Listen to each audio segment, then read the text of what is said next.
Hello दोस्तों, आप सबका स्वागत है एक बार फिर से एस्ट्रो गुरु चैनल पर। मैं आप सभी के लिए आज एक नया टैरो सेशन यानी टैरो सेशन की सीरीज लेकर के आया हूं। 2025 में सभी राशियों के लिए कैसा रहने वाला है, इस 2025 में सभी राशियों के लिए टैरो की क्या गाइडेंस है, ये इस पूरी सीरीज में मैं कवर करूंगा। आज इस सीरीज का एक तरह से समझे तो ये पहला पार्ट है जिसमें मैं कवर करूंगा मेष राशि के लिए 2025 कैसा रहने वाला है। 2025 मेष राशि यानी एरीज के लिए क्या लेकर के आ रहा है, इस पर टैरो की क्या गाइडेंस है, ये मैं आज कवर करूंगा। इस रीडिंग के लिए दो पाइल्स को बनाया गया है जिनके सिंबॉलिक्स आपकी स्क्रीन पर अब एक साथ दिखाए जा रहे हैं।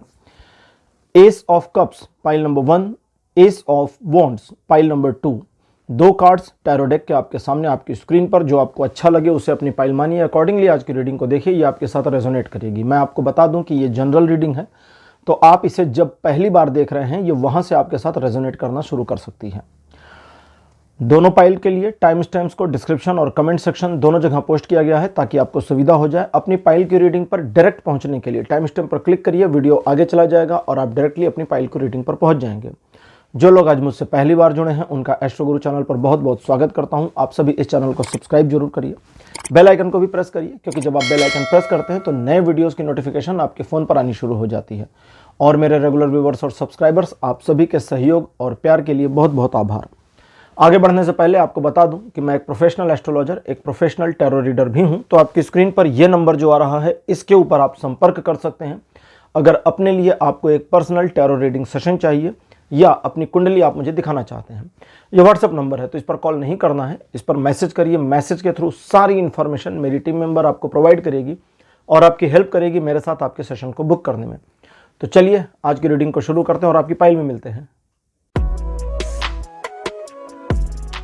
हेलो पाइल नंबर 1, आप सबका स्वागत है। आपकी रीडिंग में आपने एस ऑफ कप्स को चुना था, मेरे बगल में उसकी फोटो लगा दी गई है। चलिए आज की रीडिंग को शुरू करते हैं और देखते हैं कि 2025 मेष राशि यानी एरीज के लिए कैसा रहने वाला है, क्या लेकर आ रहा है, क्या सजेशंस हैं। पहला कार्ड आपके लिए अपीयर टेम्परेंस, कार्ड नंबर 2 आपके लिए है 6 ऑफ कप्स, कार्ड नंबर 3 आपके लिए है 8 ऑफ पेंटिकल्स, फोर्थ नंबर पर आपके लिए है 7 ऑफ सोर्ड्स और अंतिम कार्ड आपके लिए है जस्टिस।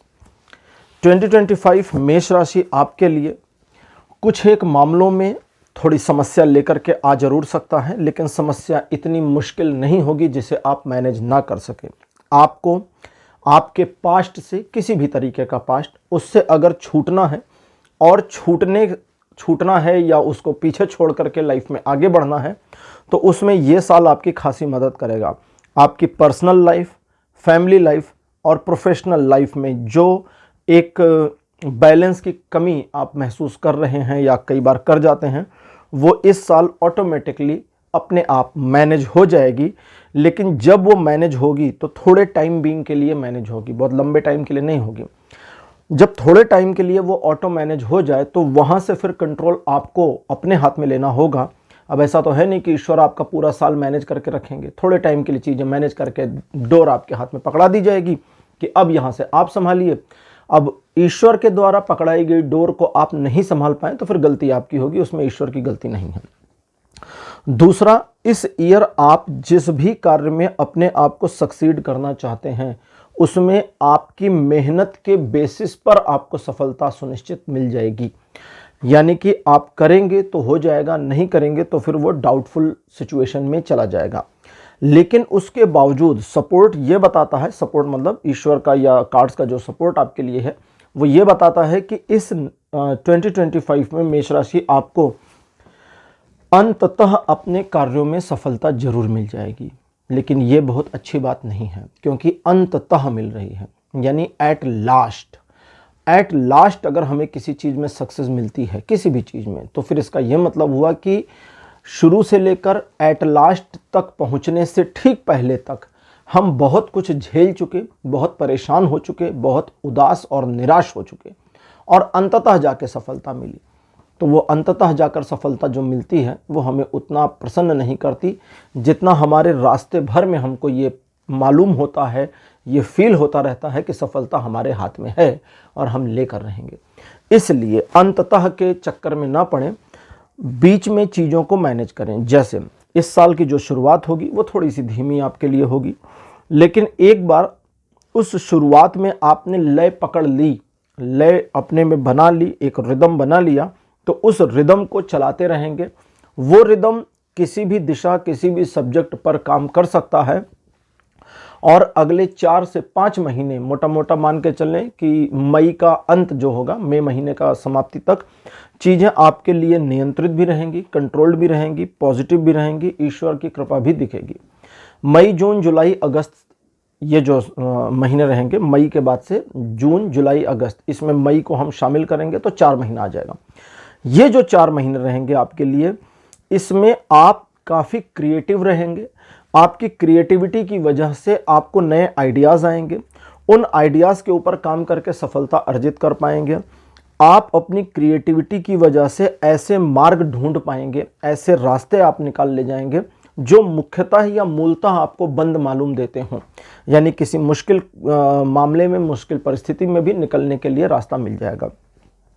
इस 2025 में जैसा आपको बताया कि थोड़ी समस्या भी आएगी, बहुत स्मूथ नहीं चलेगा।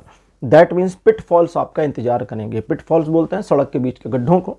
अगर सड़क पर बीच में गड्ढे हों और दूर तक हों लाइन से, तो फिर जाहिर सी बात है आप गाड़ी बहुत तेज नहीं चला पाएंगे, आपको रुक रुक के जाना पड़ेगा, संभल संभल के जाना पड़ेगा। तो ये साल इस तरह का है।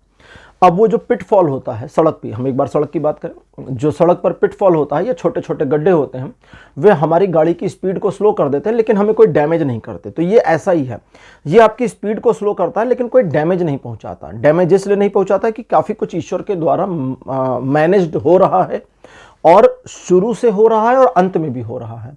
तो बीच वाले मैटर को आपको संभालना है।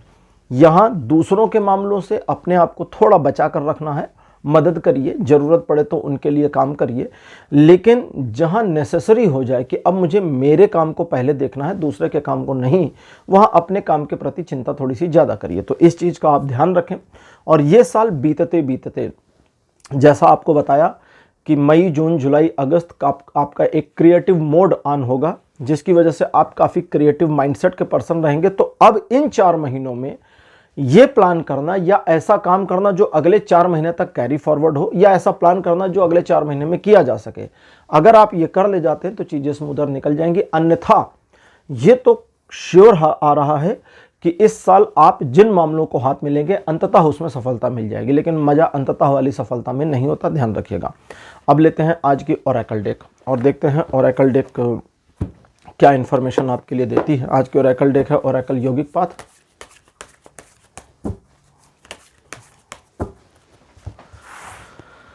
आपके लिए पहला कार्ड मेरे पास अपीयर हुआ है विशुद्ध, कार्ड नंबर 2 तामस, कार्ड नंबर 3 आपके लिए है माता लक्ष्मी, 4th पोजीशन पर आपके लिए है कर्म, और अंतिम कार्ड आपके लिए जो अपीयर हुआ है ये है सत्य। सत्य का मतलब यहाँ पर ट्रुथ यानी सच से हम लेंगे, लेकिन ट्रुथ का जो मतलब है वो ये है कि जो ईश्वर की नज़र में सच है वही, ठीक है, जो ईश्वर की दृष्टि में सच है। कई बार एक असमंजस की स्थिति होती है, क्या सही क्या गलत, ठीक है कि नहीं ठीक है, उचित है या अनुचित है, क्योंकि जो चीज़ किसी के लिए उचित है वो किसी के लिए अनुचित हो सकती है, जो किसी के लिए अनुचित है वो किसी और के लिए उचित हो सकती है। तो सत्य जो ईश्वर की दृष्टि में सत्य माना जाए उसे ही हम सत्य कहेंगे, उसे हम सच नहीं कहेंगे जो हमारी दृष्टि में सच माना जाता है, क्योंकि हमारी दृष्टि में तो हम किसी भी चीज़ को सच मान सकते हैं या हमें भ्रम हो सकता है कि फला चीज़ सच है। खैर, अब जो ओरेकल डेक है ये आपको थोड़ी अलग इन्फॉर्मेशन देंगे। सबसे पहले ये समझें कि आपका जो एक क्रिएटिव मोड ऑन हो जाएगा, यानी आपका माइंड जो क्रिएटिविटी से भरेगा मई, जून, जुलाई, अगस्त के आसपास में, उसमें अगर आप थोड़ा सा पॉजिटिव रहे और आपने ध्यान दिया और कोशिश करी तो आर्थिक प्रगति बहुत अच्छी होगी मई, जून, जुलाई, अगस्त इन 4 महीनों में।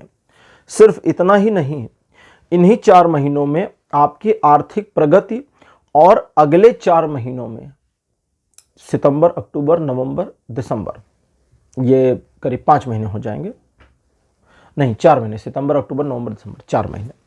तो अगले 4 महीनों में आपके लिए अपने आर्थिक कार्यक्रम को सुचारू रूप से चलाए रखने के लिए इधर के 4 महीने में सिचुएशन को थोड़ा सा रोटेट करना होगा। एक बार चक्री घुमाएं इन 4 महीनों में, जो अगले 4 महीने तक घूमती रहे। ये संभव है तभी आपके लिए सजेशन में आ रहा है, असंभव होता तो ये सजेशन भी नहीं आता। इस चीज का ध्यान रखना है। ईगो को इस साल थोड़ा सा उन मामलों में, देखिए पूरा साल तो आप ईगो कंट्रोल नहीं कर सकते, कोई भी इंसान नहीं कर सकता, तो बीच बीच में हमारा ईगो ऊपर नीचे होता रहता है। लेकिन उन मामलों में जहां आपके ईगो की वजह से डायरेक्ट नुकसान होगा, समझ गए, तो ईगो को पीछे लाइए। और दूसरा, जहां ईगो की वजह से आपकी इमेज डाउन हो जाएगी, वहां भी अपने ईगो को पीछे लाना है। आप मेष राशि हैं। मेष राशि की एक थोड़ी सी नेगेटिव मेंटालिटी होती है, जहां पर ये पीछे नहीं हटते कभी कभी, और ऐसे मामले में भी मेष राशि के लोग पीछे नहीं हटते जहां पर बाद में वे खुद भी सोचते हैं कि यार इस मामले में कदम पीछे खींच लेना चाहिए था। कुछ एक मामलों में मेष राशि अपनी बातों से इतनी ज्यादा सच्चाई बोल देते हैं। अभी आया था ना ट्रुथ का कार्ड, जो कह रहा था कि सच वो है जो ईश्वर की दृष्टि में सच है, हमारी दृष्टि में क्या सच है वो वैल्यू नहीं करता। ठीक, जैसे किसी की जान बचाने के लिए झूठ बोलना, किसी की जान खतरे में है, आपकी झूठ बोलने से उसकी जान बच सकती है। किसी से भी पूछेंगे तो लोग कहेंगे हाँ झूठ बोल देना चाहिए, ठीक है, झूठ बोल देना चाहिए, मोरल ये कहता है। लेकिन अब कसौटी पर कसें, क्या वो बोला गया झूठ झूठ की श्रेणी में आएगा या सच की श्रेणी में आएगा? तो कोई भी इंसान कहेगा देखो आएगा तो झूठ की श्रेणी में, लेकिन जरूरी था इसलिए उस समय झूठ बोलना उचित था, जिसका कोई पाप नहीं लगेगा। बिल्कुल कोई पाप नहीं लगेगा, लेकिन इसलिए नहीं लगेगा क्योंकि वह उस मोमेंट में बोला गया झूठ ईश्वर की निगाहों में सच की श्रेणी में आता है। हमारी निगाहों में झूठ की श्रेणी में जाएगा कि हमने जान बचाने के लिए झूठ बोला, लेकिन ईश्वर कहता नहीं, ये तो सत्य है, इसने जो कहा वो सत्य है, क्योंकि इससे किसी की रक्षा हो गई। विशुद्ध का कार्ड कहता है कि मेष राशि इतना सच नहीं बोलना है, कुछ बातों को छोड़ देना है, कुछ बातों को इग्नोर भी कर देना है, और उन बातों को भी छोड़ना है जहां आपके सच बोलने की वजह से आपकी खुद की इमेज डाउन हो जाएगी या आपको डिसरिस्पेक्ट का सामना करना पड़ेगा। तो इसका आप ध्यान रखें। अगली चीज, इस साल अगर आप किसी भी प्रकार की साधना करते हैं, साधना मतलब एक मेडिटेशन करते हैं, किसी मंत्र का जप करते हैं, अपने इष्ट की वंदना करते हैं, साधना किसी भी प्रकार की हो सकती है, उसमें आपके सक्सेस रेट बहुत अच्छे 60 से 80% तक जाएंगे। तो इसलिए उसमें बने रहें। लेकिन अब साधना में यहाँ मुझे कार्ड का इंट्यूशन आ रहा है जो कहता है कि बहुत सारे लोग हैं जो जप साधना करते हैं। जप साधना के बारे में समझा दो एक बार में। तो ये कहता है कि जप साधना में ध्यान रखना है जप और अपने मन दोनों का। जैसे फॉर एग्जाम्पल कई बार लोग जपते हैं ओम नमः शिवाय, कई बार लोग जपते हैं ओम नमो भगवते वासुदेवाय, कई बार लोग जपते हैं हरे रामा हरे कृष्णा कृष्णा कृष्णा रामा रामा, करते हैं ना। ये नाम जप हुए। ओम नमः शिवाय मंत्र है लेकिन एक तरह का नाम जप ही है। ओम नमो भगवते वासुदेवाय ये भी एक मंत्र है लेकिन एक तरह से नाम जप है। तो जो जप है या जिन भी ईश्वर के प्रति आप जप की प्रक्रिया में, उस जप में जरूरी नहीं पूरा मंत्र चले। महर्षि वाल्मीकि ने 2 शब्दों का जप किया था, मरा मरा मरा मरा मरा मरा मरा। पहले राम राम कर रहे थे, तो वो जब उनके गुरु नारद जी आए तो पूछा भाई चालू है तुम्हारा राम राम का जप? तो उन्होंने कहा नहीं। बोले क्यों? बोले मैं जब राम राम बोलता हूं तो मेरे को मरा मरा सुनाई पड़ रहा है। मैं राम राम का जप कर रहा हूं तो मुझे सुनाई पड़ रहा है मरा मरा मरा मरा मरा, तो मैं ऐसे कैसे बोलूं? तो नारद जी ने कहा मरा मरा बोलो, राम राम सुनाई देगा। तो उन्होंने उल्टा किया तो राम राम सुनाई दिया। अच्छा, उस समय जब नारद जी ने वाल्मीकि ऋषि को ये राम का नाम जपने को कहा था, तो उस समय राम से उनका आशय भगवान विष्णु के 1000 नामों में से एक नाम था। ठीक है, भगवान राम का तो जन्म बाद में हुआ था। खैर, तो नाम जप में ध्यान ये रखना है कि जितनी बार आप जप करें उतनी बार उनके सिर्फ नाम को ना बोलें या उस मंत्र को ना बोलें, उन्हें ध्यान में भी रखें। जब आप ओम नमः शिवाय बोल रहे हैं तो आपको भगवान शिव का ध्यान भी आना चाहिए। जब आप राम या कृष्ण का जप कर रहे हैं या माता दुर्गा का कर रहे हैं या लक्ष्मी माता का जप कर रहे हैं, तो उस समय उस मोमेंट में उनका भी स्मरण आना जरूरी है। क्योंकि आप अगर कोई काम कर रहे हैं और राम राम मन में चल रहा है, दिमाग काम में लगा है, राम राम चल रहा है और राम का ध्यान नहीं है, तो फिर वो सिर्फ आपके लिप्स में चलने वाली या मुंह में चलने वाली बातें हैं, उसका कोई जप से मतलब नहीं है। जप का मतलब है कि आप उस परम शक्ति के प्रति एकाग्रता में भी आवें। तो ये आपको ध्यान रखना है। अब अगली चीज है कि जैसा मैंने अभी आपको बताया था ना कि आपके बीच के जो 4 महीने हैं उसमें आप कार्य करें, चरखी चला दें और वो रोटेशन अगले 4 महीने चलता रहे।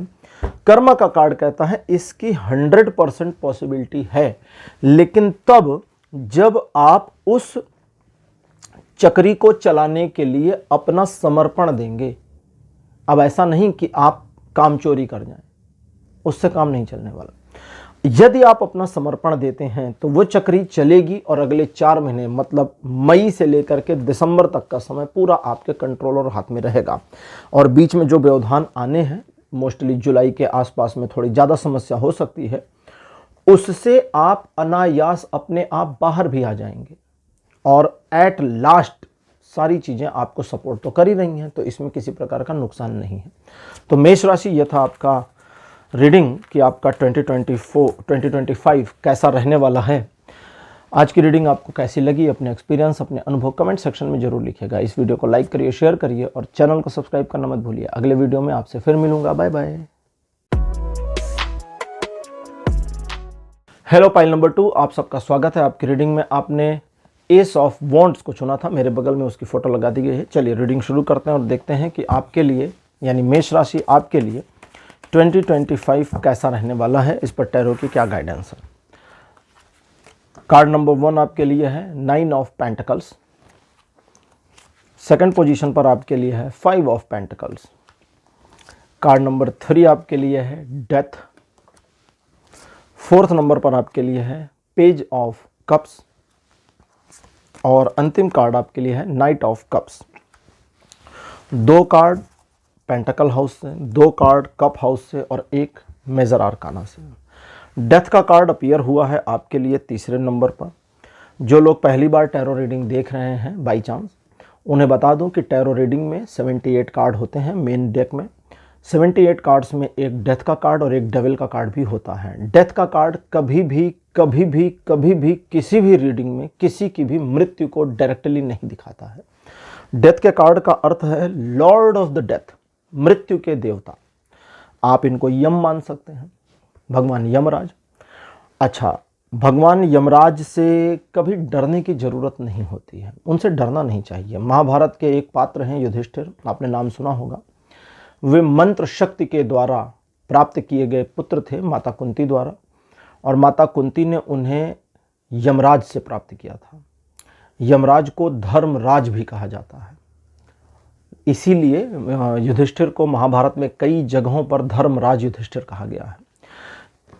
यमराज अपने धर्म का पालन करते हैं और कभी भी वे किसी के भी लिए अपने धर्म पालन से कंप्रोमाइज नहीं करते हैं। चलिए रीडिंग शुरू करते हैं। इस ईयर में शुरुआत आपकी बढ़िया रहेगी पाइल नंबर 2, लेकिन इस शुरुआत में आपको 2-3 चीज़ों का ध्यान रखना होगा। शुरुआत ऐसी रहेगी कि जो अच्छी मानी जाए। शुरू के 2 महीने आपके लिए बहुत बढ़िया, पॉजिटिव, अच्छे, लेकिन इन 2 महीनों में सिचुएशन जो पीक पर चढ़ेगी वो आपको लापरवाह कर सकती है। अगर लापरवाह होते हैं तो आपके लिए अगले कुछ महीने तक उस लापरवाही को समेटने या मैनेज करने में चले जाएं, इसकी पॉसिबिलिटी है। आपकी लापरवाही की वजह से सिचुएशन खराब हो सकती है, इसलिए लापरवाही नहीं करनी है। इस बात का आपको ध्यान रखना है। इस बात का ध्यान भी रखना है कि अपने अर्थ, अपने धन, अपने आर्थिक मामलों को स्वयं मैनेज करना है और दूसरों पर इस पूरे वर्ष में अधिक भरोसा नहीं करना। एडवाइस लेनी हो ले लीजिए, कोई डील वगैरह करनी हो, बिजनेस करना हो करिए, उसमें कोई दिक्कत नहीं, लेकिन भरोसा नहीं करना है। भरोसा करने में थोड़ा कंजूसी करेंगे तो अच्छा रहेगा। ये साल आपके किसी एक रिलेशनशिप स्टेटस को क्लोज कर देगा। वो संबंध कोई भी हो सकता है, किसी मित्र का हो सकता है, किसी परिजन का हो सकता है, किसी प्रेम का भी हो सकता है। कुछ मामलों में भाई बहन का या माता पिता के साथ के संबंधों का भी मामला हो सकता है, या किसी दूसरे संबंधी के साथ हो सकता है। ये जो क्लोजर है ये आपको पसंद नहीं आने वाला, लेकिन ये क्लोजर होके रहेगा और इस क्लोजर को आप रोक नहीं पाएंगे। इस क्लोजर के होने के बाद आपको संभलने में थोड़ा सा समय लगेगा। वो लगने वाला समय आपको न सिर्फ कुछ और लोगों के सच्चाई को दिखा देगा, जैसे होता है ना कि भाई हमारी आंखें खुल गई, लोगों का हमारे बारे में क्या परसेप्शन है सब सच सच दिख रहा है। तो एक ऐसा पॉइंट, ऐसा मोमेंट आ जाएगा जो 5वां महीना बीतने, मई का महीना बीतने के बाद आएगा। लेकिन आप सिचुएशन को ऑपरेट करने की बजाय उसमें जूझ रहे होंगे। ये नहीं करना है, जूझिए नहीं, सिर्फ स्वीकारोक्ति करिए। नचिकेता एक बच्चे का नाम है, उसे उसके पिता ने यम को समर्पित कर दिया था, यमराज को। बच्चा यमराज के द्वार पहुंचा, यमराज वहां थे नहीं। 3 दिन तक उनके द्वार बैठा रहा। जब यमराज आए तो उन्हें बड़ा दुख हुआ, पूछा क्या चाहते हो? 3 वरदान मांग लो। तो उसने जो वरदान मांगे वो अलग, लेकिन तीसरा जो वरदान था वो यमराज के गले की फांस बन गया। उसने कहा मुझे जानना है मृत्यु के बाद क्या होता है। यमराज ने कहा पूरी पृथ्वी का संसार ले लो, पूरी पृथ्वी का राज्य ले लो, वरदान दे दूं। जब तक ये वाला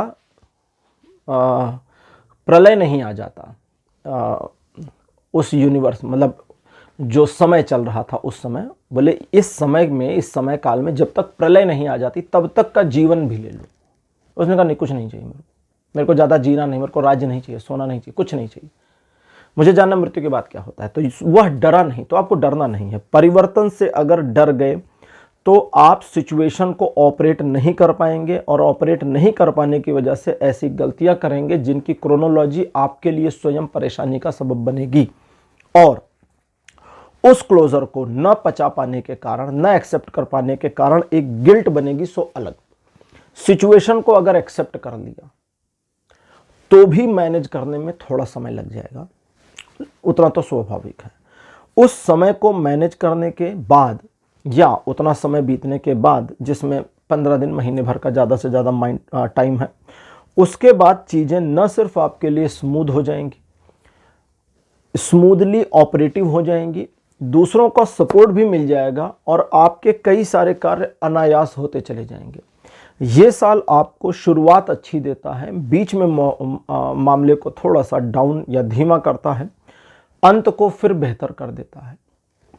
इसलिए बीच में जो डाउन सिचुएशन आएगी मेष राशि, उससे अपने आप को बचाना है, उसमें अपने आप को मैनेज रखना है, तो आप चीज़ों को बढ़िया तरीके से ऑपरेट कर पाएंगे। आज के ओरेकल डेक हम लेते हैं, ओरेकल यौगिक पाठ, और देखते हैं ओरेकल डेक आपके लिए क्या इन्फॉर्मेशन दे रही है। कार्ड नंबर 1 आपके लिए है माता दुर्गा। सेकंड पोजीशन पर आपके लिए हैं सीता माता।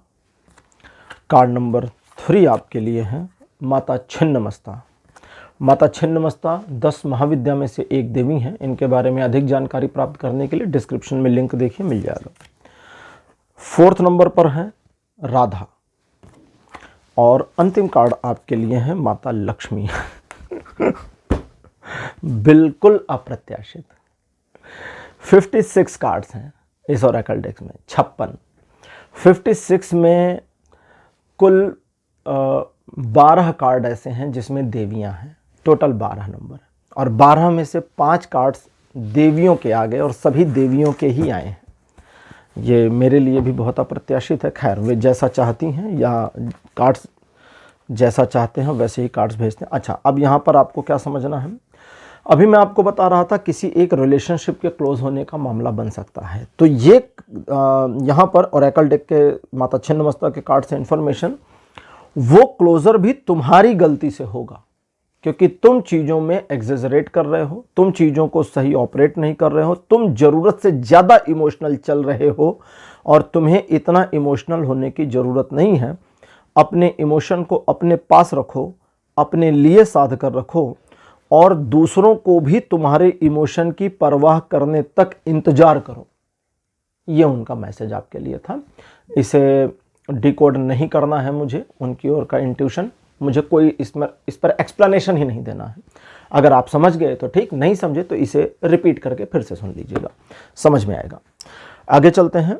देवी दुर्गा, माता सीता, ये साल आपको शुरुआत अच्छी दे रहा है, लेकिन बीच में जो डिस्टरबेंस या डाउनफॉल सिचुएशन देता है उसके बारे में इन्फॉर्म करती हुई कि वो डाउनफॉल सिचुएशन भी जीवन का एक अंग है, एक हिस्सा है, उससे डरने की जरूरत नहीं है, बस उससे बढ़िया तरीके से ऑपरेट करना है, मैनेज करना है। जैसे वे कहती हैं कि अचानक अनायास धन का एक मामला आ सकता है जहां पर चीजें आपको बहुत निगेटिव जाती हुई दिखेंगी। एक ऐसा डिसीजन लेने का मन करेगा जो पता होगा उस मोमेंट में कि गलत है, नहीं लेना चाहिए, लेकिन फिर भी लगेगा कि इस सिचुएशन में वही डिसीजन राइट है। तो वहां पर कहती हैं कि पोस्टपोन कर दो, चीजों को चले जाने दो। अगर कुछ मामला खराब होता भी है तो हम संभाल देंगे आगे चल करके। धन के मामले में बात हो रही है, पैसे के मामले में, कि अगर कुछ सिचुएशन खराब होती है जहां आपको प्रथम दृष्टया समझ में आ गया कि मेरा डिसीजन गलत होगा, लेकिन इसके सिवा कोई चारा नहीं, तो ये कहती हैं कि फिर उसे छोड़ दो, हम आगे मैनेज कर लेंगे, आगे मैनेज कर लेंगे। That means after few months that will be managed, कुछ महीने बाद वो मैनेज हो जाएगी, लेकिन बीच में वो लैक बनेगा, वो थोड़ी सी परेशानी आएगी, तो उसे देखना होगा। दूसरा, आपको अपने आप को मल्टी लेयर पर मैनेज करने की कोशिश करनी होगी। कई बार हम नैरो माइंडेड चलते हैं, कई बार मल्टी लेवल चल रहे होते हैं, तो यहां पर देवी दुर्गा का कार्ड कहते हैं कि मल्टी लेवल चलने की जरूरत।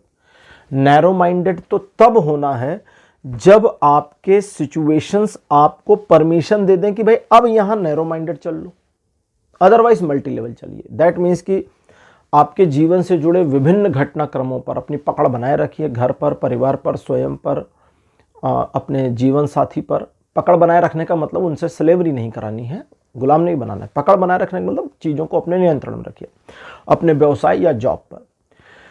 लेकिन आगे कहती हैं कि जब जरूरत पड़े कि अब यहाँ परिवार को प्रायोरिटी देना है, तो बाकी चीज़ों से ध्यान हटाओ, सिर्फ परिवार पर लाओ, बाकी चीज़ों से ध्यान हटाओ, सिर्फ जॉब या बिजनेस पर लाओ। तो इस तरह से अपने को मोल्ड करना है, मोड़ना है। और आगे देवी लक्ष्मी का कार्ड कि जब तुम इस तरह से अपने आप को साधने में सफल हो जाते हो तो मेरे हाथ खुलते हैं, तब वे आपको धन देती हैं।